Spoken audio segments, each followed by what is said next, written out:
Hi, my name is Chris. I'm one of the physical therapists at Henry Ford Hospital, and today I'm going to show you how to safely use a bedside commode.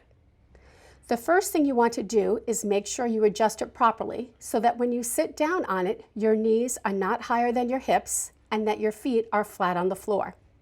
The second thing you want to do is to position the bedside commode against the wall or a large piece of furniture so it will not move out from underneath you when you go to sit down. Then, using the walker, back up until you feel the commode against the back of your legs. Make sure you position yourself directly in front of the commode so that when you sit down on it, you are positioned properly over the seat. Then reach for both arms of the commode and slowly lower yourself down onto the commode. You don't want to reach for only one arm of the commode when you sit down, as you run the risk of tipping the commode off to one side.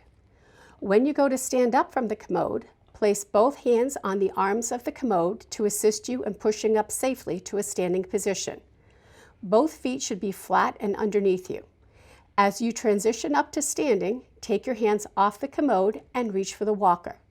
Once standing with both hands on the walker, make sure your feet are fully underneath you and that you have your balance before you start to walk. Thanks for watching today. We hope you found this helpful.